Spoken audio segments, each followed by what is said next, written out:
105.9 FM. Assalamualaikum warahmatullahi wabarakatuh. Light audience, alhamdulillahirrahmanirrahim. Kembali kita berjumpa dalam berproses menuju kesejatian diri edisi hari ini, Kamis tanggal 7 Februari 2013. Dan seperti biasa, saya Sam Onyx, Jack Plam-Plam produser dan juga teknisi Sarif ya. Oke, sudah siap sedia untuk menemani Anda semua Light audience sampai berakhirnya acara ini. Baik, kita awali saja dan kita langsung sapa Siwo Agus Hidayat. Assalamualaikum Siwo. Waalaikumsalam.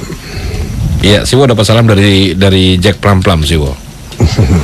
Salam kembali. Salam kembali, oke. Ya, seperti biasa Siwo ya, kita coba buka telepon, silakan Light audience di 021 398 359 906. Light audience bisa Anda pergunakan. Sudah Jack ya? Assalamualaikum. Halo, assalamualaikum. Oh, kelihatannya belum Jack. Tolong Jack. Iya, Light audience silakan sekali lagi di 021 398 359 906 bisa Anda pergunakan. Assalamualaikum. Iya, assalamualaikum. Waalaikumsalam. Dengan siapa ini? Dengan Sakur Pak, Pondok Bambu. Mas Sakur ya? Iya. Oke, silakan. Assalamualaikum Pak Siwo. Salam. Saya mau tanya masalah sifat Allah. Sifat Allah salah satunya dia ada mendengar, melihat. Yang saya tanyakan pertama, apakah Allah bisa melihat dirinya sendiri? Begitu juga apakah Allah bisa mendengar dirinya sendiri?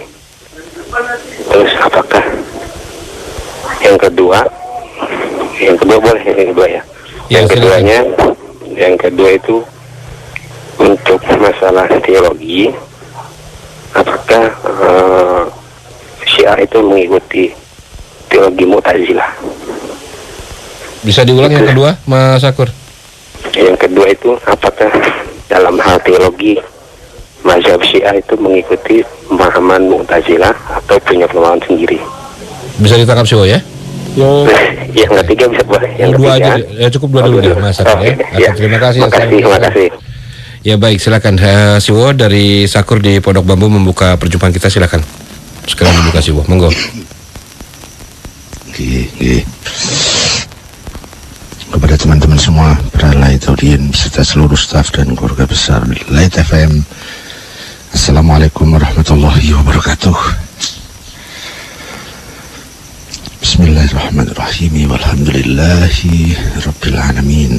Wassallallahu ala rasulil karim wa alihi tahirin. Wala haula wala quwata illa billahil aliyil azim.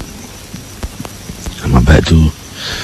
Teman-teman semua, kita ketemu lagi dan kita sharing kembali sebagaimana biasa, sekedar mengulang lagi dan mengulang lagi bahwa saya sekedar teman sharing Anda, bukan narasumber, bukan rujukan.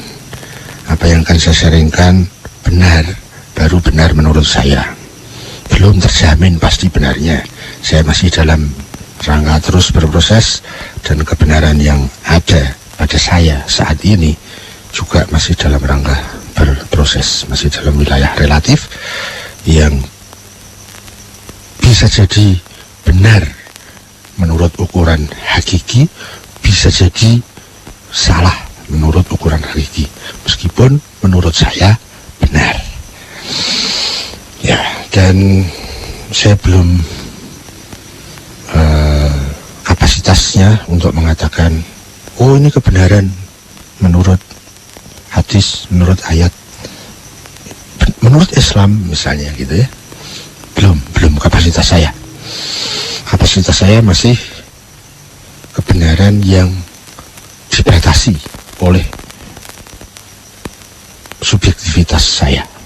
Untuk itu, karena belum ada jaminan pasti benarnya, maka teman-teman mohon lebih cermat, lebih hati-hati, mana yang mesti diterima dan mana yang mesti dibiarkan dan mana yang mesti ditolak. Jadi mohon kita bersama-sama semakin bisa hati-hati untuk menolak atau menerima sesuatu, karena diri kita, kepribadian kita ya dibangun dari itu, menolak atau menerima sesuatu. Semoga kita dipersaudarakan dalam proses, terus berproses, sehingga kebenaran-kebenaran yang sekarang masih relatif bisa terus ditambah mutunya. Kalau ada kebenaran baru yang memang argumentatif, yang bermutu, kita siap menerima, kita siap dikoreksi, kita siap merevisi diri kita sendiri, selalu membuka diri dan selalu belajar lebih memenangkan nurani, karena itulah jalur menuju Tuhan. Kita masuk ke topik pertama dari Mas Syukur di Pondok Bambu. Beliau mengangkat dua topik. Yang pertama masalah sifat Allah, apakah Allah itu mampu melihat dirinya atau mendengar dirinya. Yang kedua terkait dengan masalah teologi, apakah teologi mazhab Syiah itu menganut Mu'tazilah atau mempunyai jalur atau mazhab teologi tersendiri. Sifat Allah.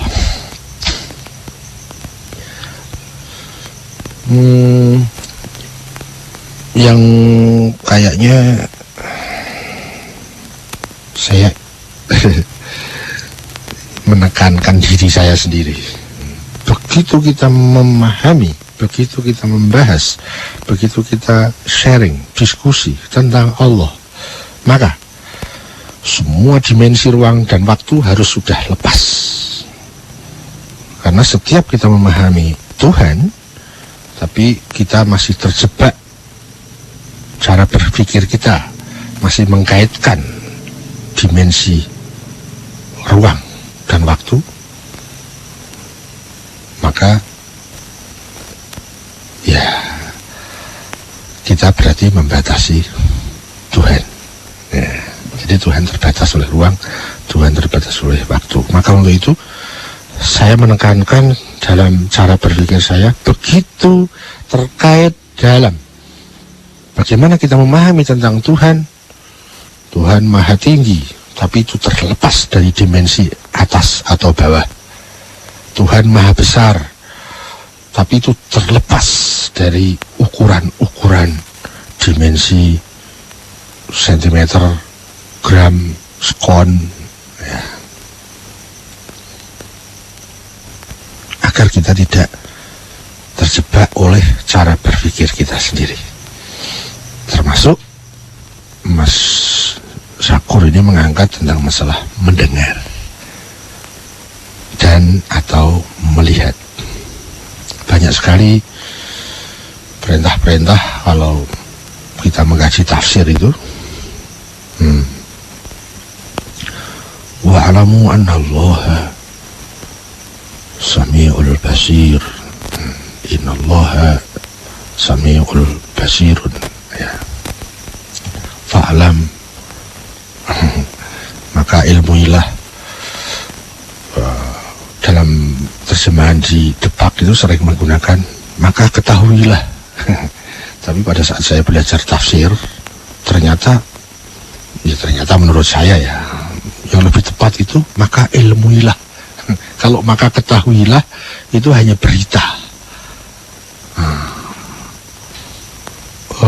Fa'lamu, ya. Fa'lam, maka ketahuilah. Itu yang ada pada kebanyakan terjemah bahasa itu begitu. Maka ketahuilah. Pada saat saya belajar tafsir itu maka ilmuilah, gitu. Bukan maka ketahuilah, tapi maka ilmuilah, sehingga ada unsur perintah di situ. Kalau maka ketahuilah itu hanya berita sifatnya. Ketahui ya bahwa Allah itu maha mendengar, Allah itu maha melihat, gitu ya. Tapi saya kemudian lebih memahaminya sebagai maka ilmuilah. Nah, sehingga di situ ada bentuk amr, ada bentuk perintah. Kita diwajibkan untuk berusaha mengilmui dalam memahami bahwa Allah itu maha mendengar, Allah itu maha melihat. Ya, baru masalah ketahuilah dan ilmuilah, itu sudah besar sekali nanti akibat logis dari dua kalimat itu, dua kata itu maksud saya.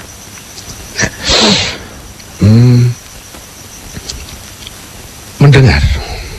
Ya, kalau mendengar itu kita kaitkan dengan bahasa kita sehari-hari, berarti ada telinga sebagai alat mendengar yang mendengarkan saya, dan ada objek yang didengar. Mendengarkan musik misalnya, di sana ada alunan-alunan, ada ritme-ritme, ada intonasinya, dan seterusnya. Mendengar yang seperti itu, pendengaran saya itu berubah-ubah.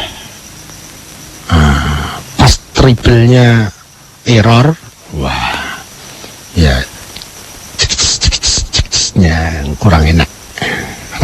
Atau bassnya yang error, mestinya itu deng-deng, deng-deng, itu enggak jadi pek-pek, pek-pek, enggak baca enak, gitu ya. Nah, itu dalam bahasa kita sehari-hari kita kaitkan dengan mendengar. Saya yang mendengar itu pendengarannya berubah-ubah tergantung dengan objek yang saya dengar. Contohnya tadi ada, kalau triplenya berbeda atau bassnya berbeda, ya, sehingga saya yang mendengar itu dipengaruhi oleh apa yang saya dengar. Sehingga pendengaran saya berubah. Tadi begini, sekarang begitu. Tadi bassnya bagus, sekarang tidak. Wah, ini sound systemnya ada trouble ya, sehingga saya, si pendengar, terpengaruh. Pendengaran saya berubah-ubah oleh objek yang saya dengar. Itu mendengar kalau dihubungkan dengan istilah yang kita pakai dalam bahasa masyarakat sehari-hari. Nah, apakah Allah? Ya begitu. Mendengar, yang didengarkan kan makhluknya, misalnya gitu ya. Karena makhluknya berubah-ubah, makhluknya berproses, sehingga pendengaran Allah juga berubah-ubah. Juga melihat, misalnya melihat itu kan saya yang melihat, mata sebagai alat melihat, ada objek yang dilihat. Pada saat yang saya lihat itu melintas di depan saya melihat. Pada saat sudah jauh, dia semakin kecil dan tidak terlihat. Saya, penglihatan saya sangat dipengaruhi oleh objek yang saya lihat, sehingga penglihatan saya berubah-ubah sesuai objek yang berubah. Itu kalau kita kaitkan melihat atau mendengar pada istilah mendengar yang kita pakai dalam kehidupan kita sehari-hari. Masalahnya, apakah maksud dari Allah mendengar itu begitu? Kalau jawabannya dalam pikiran kita masih terlintas Allah melihat atau Allah mendengar itu seperti itu, maka konsep pertama berpikir kita harus kita coret, dan itu pasti tidak benar. Kenapa? Berarti kita membatasi Allah dengan ruang dan waktu. Padahal Allah itu tidak terbatas. Ya, cara berpikir ini sangat penting, karena akan menentukan pemahaman kita tentang Tuhan, makrifah kita tentang Allah, itu akan semakin baik atau tidak.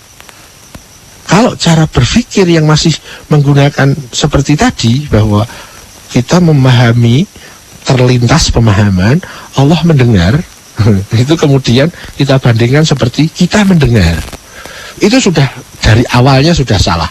Cara berpikir seperti ini harus segera direvisi.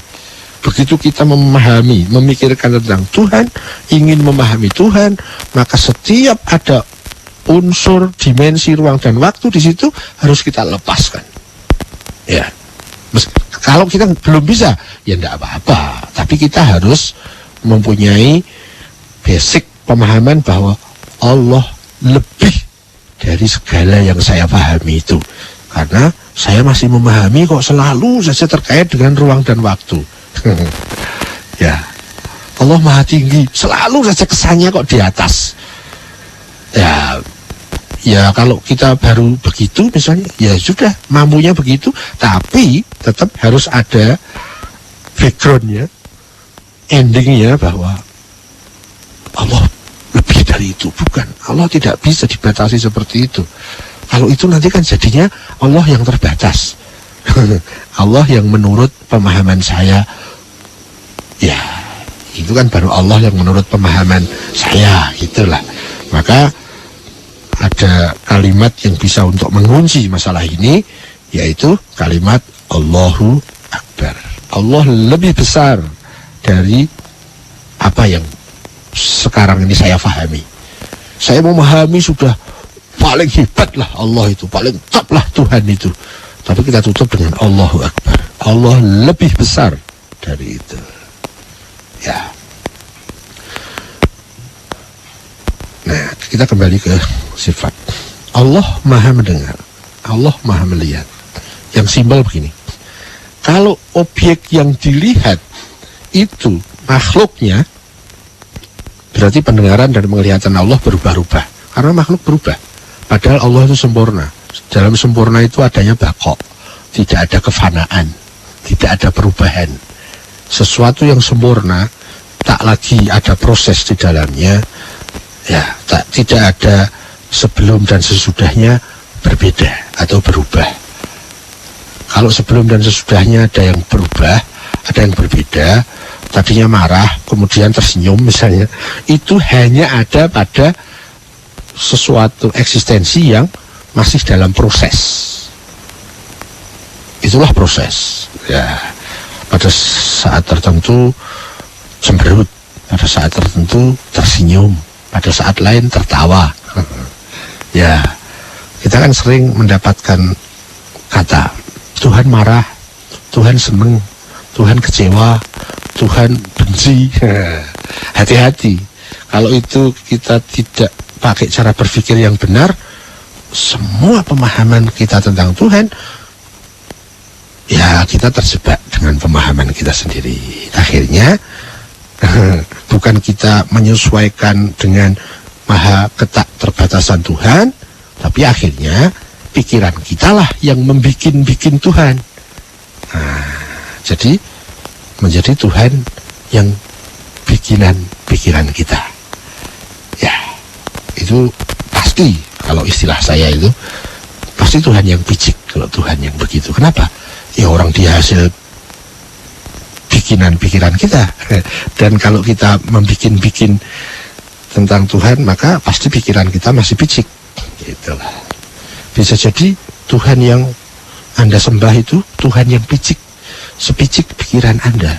Atau juga Tuhan yang saya sembah itu Tuhan yang picik, sepicik pikiran saya. Kenapa? Ya gitu, membatas-batasi Tuhan. Misalnya begitu. Jadi kita terus tetap belajar. Oh sekarang saya tahunya tentang Tuhan kok masih begitu. Ya enggak apa-apa, kita berproses terus. Yang penting kita sudah punya kuncinya tadi. Kita punya locknya, kita punya basic backgroundnya, endingnya. Apa? Allahu Akbar. Allahu Akbar itu bahasa asli, bahasa Arab. Allah lebih besar. Tapi kalau menjadi Indonesia kan Allahu Akbar itu Allah Maha Besar. Justru menyulitkan pakai istilah Maha Besar itu. Allahu Akbar, Allah lebih besar. Dari apa? Dari apapun.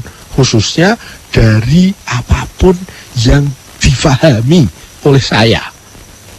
Allah lebih besar dari itu. Jadi semua pemahaman saya tentang Allah masih belum kelar, masih belum benar, masih terus harus diperbaiki.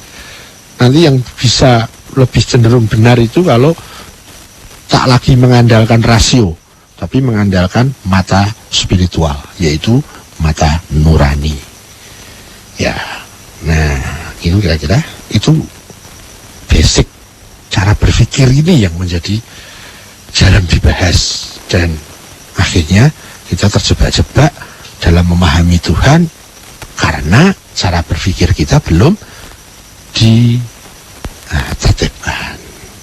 Ya, itu antara lain. Nah, lalu kalau disebut Allah Maha mendengar, Allah Maha melihat, begini, bagaimana itu memahaminya? kalau kita melihat dari perspektif tadi bahwa Allah itu sempurna, tidak ada perubahan dalam dirinya, dan seluruh makhluk itu adalah akibat darinya, dia adalah sebab dari keberadaan seluruh yang ada. Dengan melihat dirinya, dia melihat semuanya, dan tidak pernah ada perubahan dalam dirinya. Ya, itu yang simpelnya memahaminya begitu. Kalau dilihat dari perspektif yang agak rumit, itu jadi rumit nanti. Tapi dengan bahasa saya yang paling sederhana menurut saya begitu. Ya, bagaimana Allah melihat makhluknya? Ya, dengan melihat dirinya, dia melihat semuanya. Bagaimana dia mendengar? Dia mendengar dirinya, maka dia mendengar semuanya.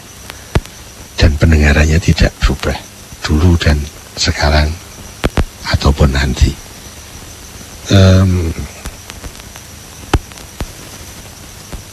Saya tidak tahu apakah kalimat saya ini mudah diterima atau tidak, tapi saya merasa bahasa yang atau kalimat yang paling mudah dalam hal ini itu seperti itu. Kalau Tuhan mendengar atau melihat tidak kepada dirinya, ya, seperti tadi kasus saya melihat yang melintas depan saya, atau saya mendengar musik tadi, sehingga dalam diri saya penglihatan saya berubah-ubah, dikondisikan, dipengaruhi oleh objek yang saya lihat. Padahal Tuhan itu sempurna, tidak pernah berubah. Maka kemungkinan seperti itu menjadi mustahil, bahwa Tuhan penglihatannya berubah karena makhluknya berproses, ya. Sehingga Tuhan melihatnya sepenggal-sepenggal, Tuhan melihatnya fragmen demi fragmen, proses demi proses. Ya enggak, berarti ilmu Tuhan berubah-ubah. Ilmu Tuhan mencakup segalanya, dan segalanya itu ada dalam dirinya. Maka dengan melihat dirinya, dia melihat segalanya. Dengan mendengar dirinya, dia mendengar semuanya. Dengan mencintai dirinya, dia mencintai semuanya, dan seterusnya.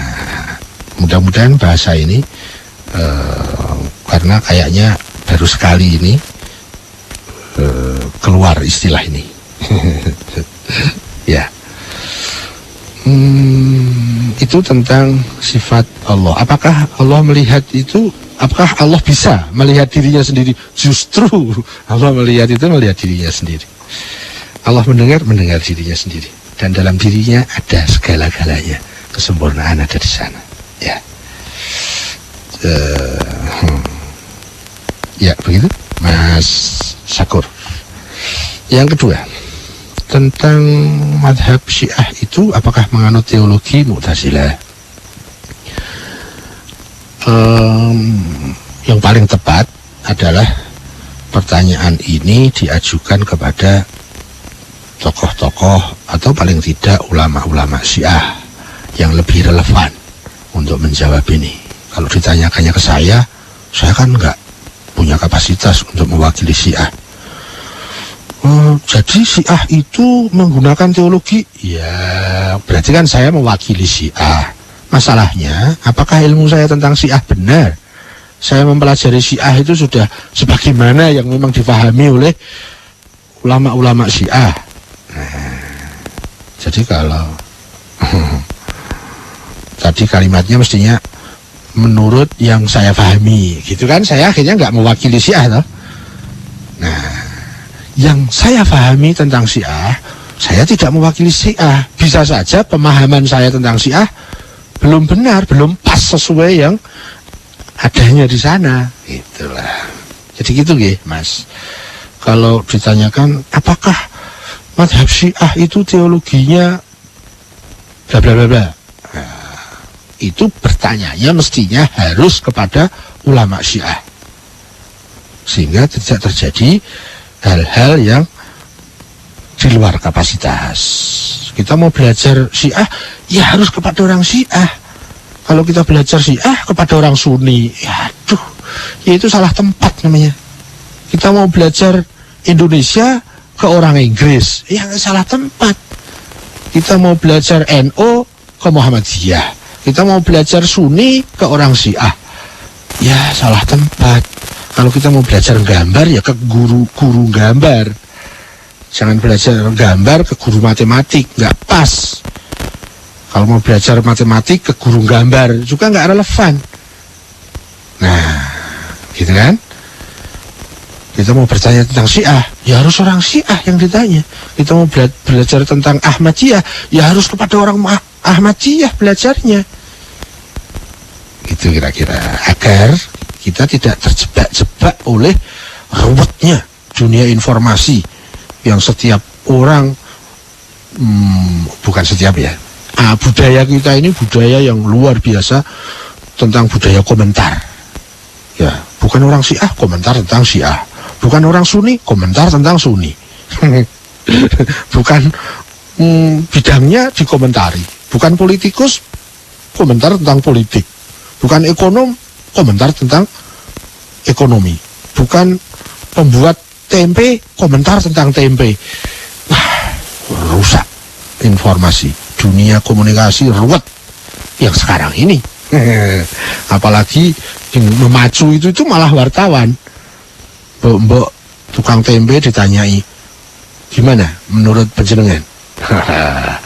Kecamuk tahun politik ini gimana? Elah wartawan yang ngawur pol. Itu kan? Masuk orang yang tidak berkapasitas disuruh berkomentar. Ya itulah akhirnya budaya komentar menjamur. Seakan-akan komentar itu tidak punya tanggung jawabnya. Komentar asal komentar. Ya. Menurut mazhab Syiah, saya belum tahu. Tapi kalau menurut yang saya pahami, saya pernah belajar Syiah. Saya punya pemahaman-pemahaman tentang Syiah. Tapi apakah pemahaman saya tentang Syiah itu sudah pas sesuai yang ada di sana? Saya apakah sudah memahami Syiah sebagaimana adanya? Nah, itu belum ada jaminan. Maka saya tidak berani mengatakan menurut Syiah. Enggak. Menurut yang saya pahami tentang Syiah. Dan saya belajar Syiah itu belum tuntas. Dan saya merasa banyak kesulitan pada saat saya belajar tentang Syiah. Kenapa? Banyak kontroversi. Apalagi kalau saya belajar Syiah kepada orang yang bukan ahlinya Syiah, bukan ulama Syiah. Wah, edian Syiah itu jelek banget. Wah, pokoknya Syiah itu bukan Islam deh. Nabinya beda, Qur'annya beda. Alah. Yang komentar itu bukan orang Syiah. Ya sudah, kacau sudah. Ya. Jadi itu cara berpikir yang lebih penting dari saya menjawab pertanyaannya. Cara berpikir ini lebih penting daripada jawaban atas pertanyaan ini. Ya, karena itu lebih penting maka saya dulukan. Kemudian saya akan menjawab, tapi dengan catatan ini Syiah yang menurut pemahaman saya. Apakah pemahaman saya tentang Syiah itu sudah pas sebagaimana adanya? Saya belum punya jaminan apa-apa. Bisa jadi belajar saya kurang, bisa jadi sumber informasi saya masih kurang pas dan lain-lain. Ya, saya menjawab hanya sebatas subjektivitas saya. Syiah, tapi yang menurut saya.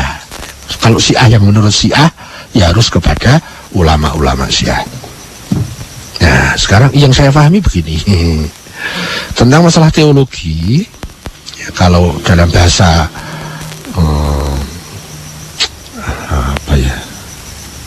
bahasa teknis itu disebut dengan ilmu kalam.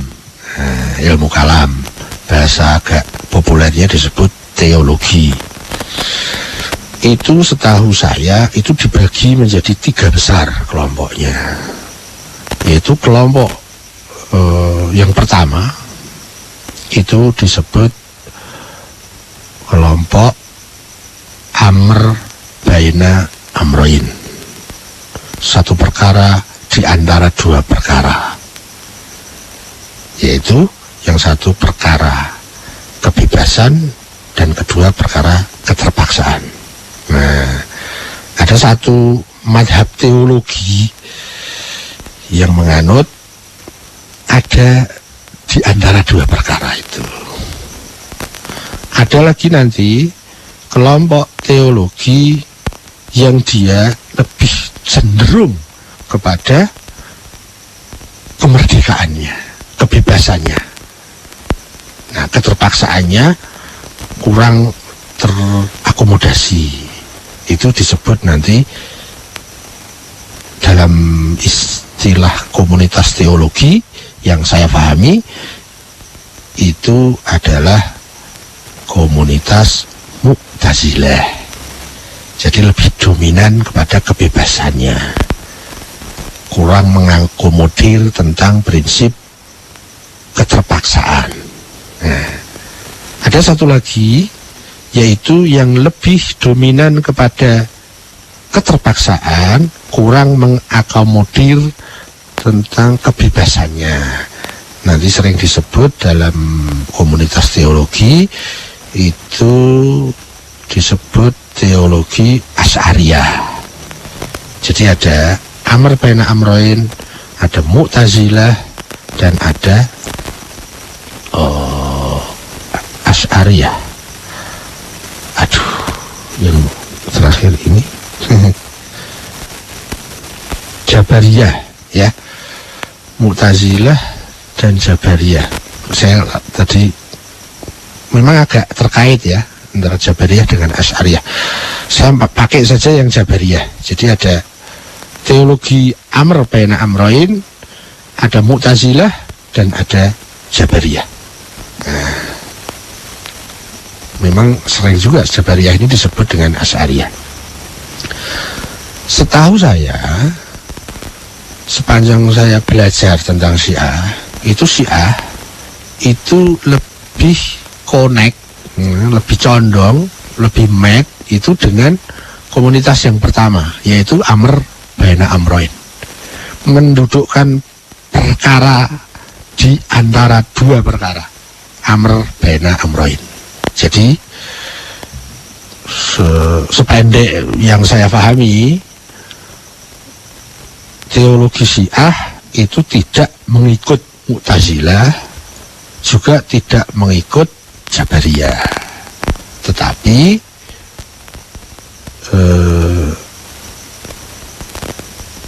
ada kesamaan, ada kecocokan ya, dengan teologi amr baina amroin.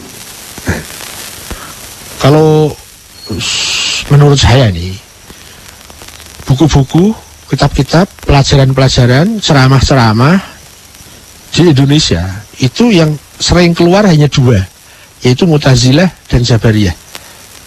Amr baina amroin ini termasuk makhluk langka di Indonesia, jarang dibahas ya. Itu khususnya nanti pembahasan yang cukup rumit, menarik, mengasihkan, yaitu tentang masalah takdir wal ikhtiar ya. Jadi antara takdir dan ikhtiar ya. Di situ menjadi sangat mengasihkan meskipun pelik gitu ya. Itu yang saya pahami. Jadi kalau ditanyakan apakah teologi Syiah itu menganut Mu'tazilah, setahu saya tidak. Apakah dia punya teologi sendiri? Setahu saya ya. Apakah itu? Saya nggak tahu namanya, tapi ada kebersamaan atau kecocokan, alurnya itu sama dengan teologi amr baina amroin. Nah, teologi amr baina amroin ini informasinya masih sangat kurang sepanjang yang saya alami pada saat mencari referensi-referensi ya, termasuk juga bahasan-bahasan apalagi yang namanya ceramah-ceramah pengajian misalnya, itu nyaris tidak ada tentang informasi madhab teologi amr baina amroin. Tapi pada saat saya ada proses-proses tertentu, belajar, ini justru teologi yang paling tua dalam sejarah perkembangan umat Islam. Itu teologi yang tertua justru amr baina amroin. Baru kemudian ada muncul, mungkin maksudnya mau memperbaiki, mungkin muncul namanya Jabariyah. Nah, Jabariyah nanti diprotes oleh generasi berikutnya, kemudian tampil Mu'tazilah. Nah, yang banyak beredar informasinya di Indonesia sepanjang yang saya tahu loh ya, itu dua saja, Jabariyah, Mu'tazilah. Amr baina amroin nyaris tak terdengar. Kayaknya gitu Mas Syakur. Saya kembali dulu ke bos. Iya. Siwo, kita lanjut lagi Siwo ya. Sudah selesai Siwo ya? Sudah. Baik, kalau itu dia silakan Anda bisa menggunakan kembali telepon kami di 021398359906. Assalamualaikum. Waalaikumsalam. Dengan siapa ini? Dengan Mas Ril di Cipulir. Oke, Mas Ril, silakan. Assalamualaikum Siwo. Waalaikumsalam. Ya, saya mau bertanya Mas Siwo. Dalam memahami ayat atau memahami Al-Quran atau hadis, ya Mas Siwo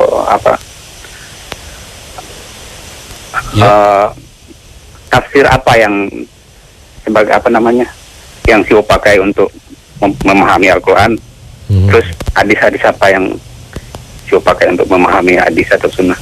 Oke. Itu aja Siwo. Itu saja.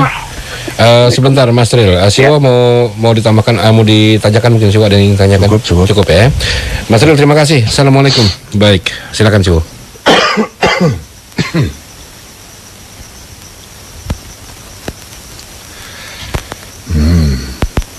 Terima kasih Mas Ril. Bagaimana cara memahami Al-Quran dan hadis? Mungkin kalimat pertama begitu, tapi kemudian diperbaiki sama Mas Ril. Tafsir apa yang dipakai Siwo untuk mempelajari Al-Quran? Terus bagaimana Siwo memahami tentang atau belajar tentang hadis? Ya.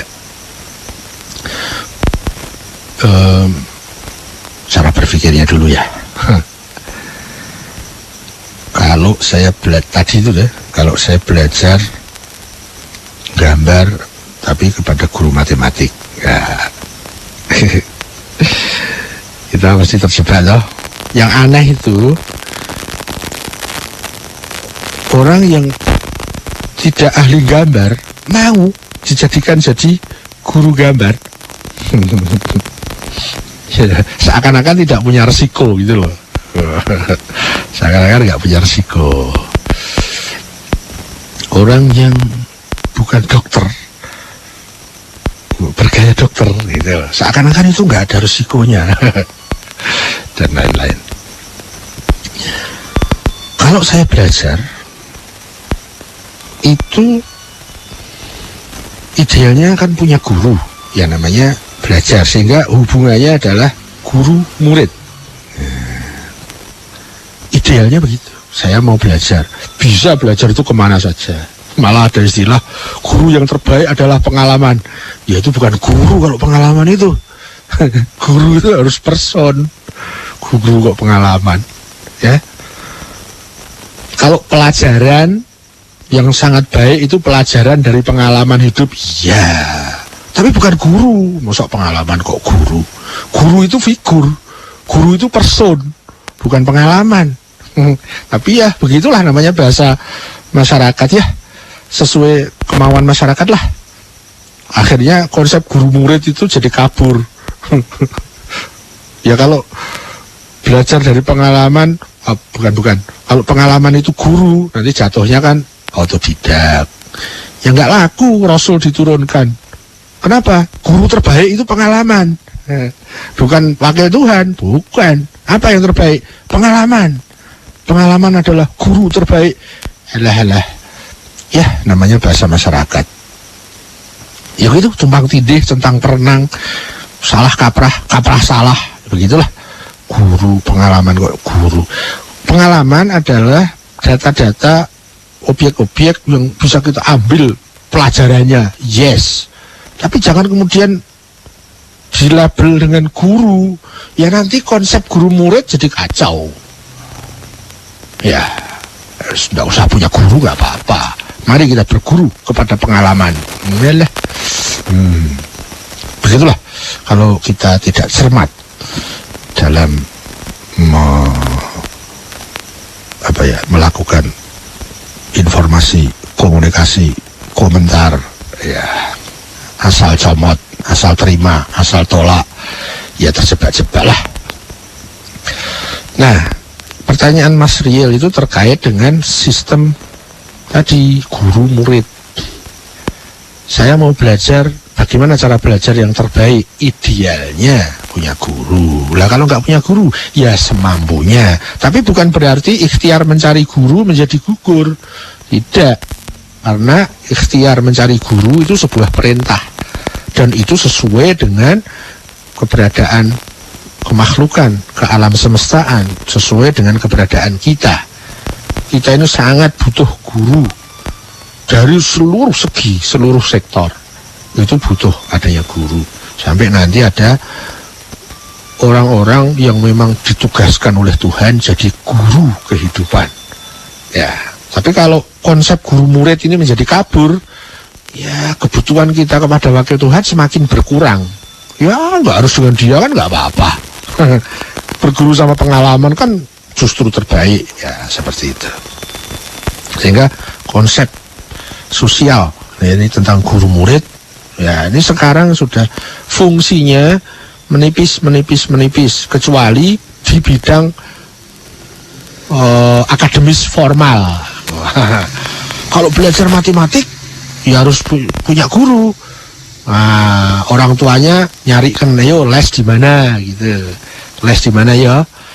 Nah, jadi nyari guru. Tapi begitu masalahnya spiritual, seadanya, ya, sudah kebalik-balik. Memang begitu sih. Jadi kalau masalah tentang ilmu eksak harus punya guru, itu harus.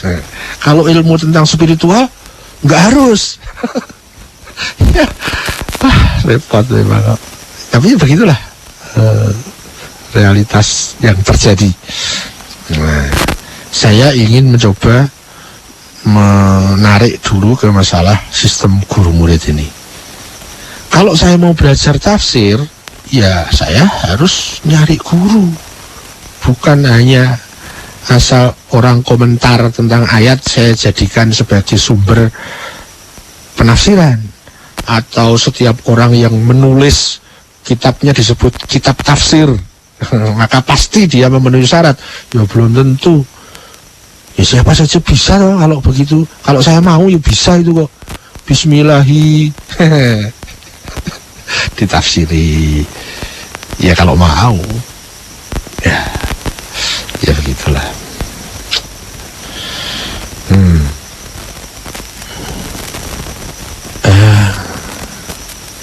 Kalau kita mau mencari guru, nah di situ juga ada aturan mainnya, rule-nya.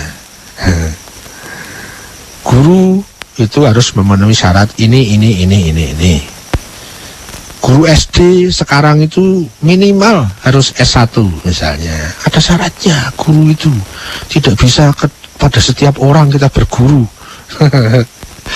Kalau nggak punya lisensi, belum S1, mau ngajar di SD manapun nggak boleh. Kenapa? Nggak memenuhi syarat. Meskipun itu sekedar guru apalah, guru ya sampai guru gambar. Kalau mau jadi Pak Guru di SD, minimal nanti ada idealnya itu H1, S1 gitu kan. Ya ada syarat-syaratnya. Nah kalau guru spiritual, ayo kita nggak mikir syarat. Guru tafsir, kita nggak mikir syarat, asal dia menafsiri, yuk kita rujuk. Aduh, kacau. Jadi alat ukurnya apa? Seseorang itu ahli tafsir atau bukan? Ya yang cocok dengan saya. Wah, ya repot. Nanti kalau kita nyari guru di sekolah itu bukan dari kriteria, tapi dari yang cocok. Waduh, ya sudahlah. Sistem pasti tidak berjalan. Akhirnya, kalau sistem tidak berjalan, ya akhirnya sembarang. Nah, itu pola berpikir yang saya kembangkan seperti itu, sehingga saya tidak bisa belajar tafsir hanya asal kepada buku tafsir. Enggak, saya harus melihat dulu kriteria penafsirnya kayak apa. Apa saja kriteria yang harus punya gitu. Nah, saya mempunyai pemahaman, meskipun di kebanyakan masyarakat itu tidak terkenal pembahasan ini, tapi pada diri saya ini harus saya terkenalkan. Dalam diri saya harus terkenal karena penting. Nah, sepanjang kemudian saya mempelajari apa sih kriterianya, seseorang itu disebut ahli tafsir, seseorang itu disebut ahli hadis, sehingga saya proporsional kalau menjadikan dia sebagai rujukan gitu. Nah, antara Sunni dan Syiah yang saya pahami itu hampir sama, meskipun ada sedikit berbeda. Misalnya kalau di waktu saya belajar tentang Syiah, kriteria tentang adil itu kriteria nomor 1. Sementara sepanjang yang banyak saya pahami di Sunni itu adil itu tidak masuk pada kriteria seorang ahli tafsir misalnya. Juga ahli fikih atau mujtahid misalnya. Itu kalau saya waktu belajar Syiah, adil itu menjadi syarat utama, menjadi kriteria yang primer. Adil itu terkait dengan kepribadian. Nah, kalau di bahasa masyarakat kan adil itu perbuatannya, membaginya bagaimana, bersikapnya bagaimana, itu adil dalam makna action. Nah, kalau adil sebagai syarat, seorang pemimpin harus adil, seorang hakim harus adil, seorang ahli tafsir harus adil, seorang mujtahid harus adil. Itu maksudnya kepribadiannya yang adil, belum actionnya. Ya, actionnya itu akibat keadilan yang ada dalam dirinya, sehingga dia punya action adil. Orang yang tidak mampu adil, tidak memenuhi syarat untuk poligami misalnya. Nah, adil itu masalah kepribadian, bukan bagaimana dia berbuat kepada istri pertama, istri kedua, bukan. Paling tidak menurut saya begitu yang saya pahami. Nah, di sini kebanyakan informasi yang saya dapat itu adil masih dalam makna action. Adil dalam makna amaliyah, bukan adil dalam makna kepribadian. Kepribadian itu orang untuk mau jadi hakim, pribadinya harus adil, baru boleh jadi hakim. Syarat seorang pemimpin itu harus adil, dia adil dulu, baru boleh jadi pemimpin. Syarat untuk poligami adalah adil, dia harus adil dulu, baru boleh poligami. Itu misalnya. Bukan adil dalam mana action, bagaimana dia bersikap kepada istri pertama, istri kedua, bukan. Itu namanya adil dalam mana sikap adil, bukan adil merupakan satu mutu kepribadian seseorang. Nah, terkait dengan itu, saya mendapati bahwa adil itu merupakan kriteria primer seseorang bisa menduduki kursi ahli tafsir, ahli hadis, ahli fikih, ya, itu kriteria adil. Di samping nanti ada kriteria akademis. Dia harus ahli bahasa Arab, grammar bahasa Arab, dia harus ahli sastra Arab, balaghahnya, dia harus ahli ilmu-ilmu yang terkait dengan Al-Quran, bahwa ada ayat makiyah, madani, ada ayat nasih wal mansuh termasuk diantaranya, dan lain-lain. Itu syarat akademis, ya, syarat akademis. Tapi syarat yang primer itu adalah adil. Nah, itu yang lain sama, tapi kalau saya memperbandingkan antara kriteria yang saya pahami dari Sunni, dari berbagai madhab yang ada di Sunni, itu tidak memasukkan adil sebagai kriteria. Tapi kalau dalam syarat-syarat akademis hampir sama. Harus ahli ulumul Quran, harus ahli ulumul hadis. Nah, itu baru boleh menjadi penafsir.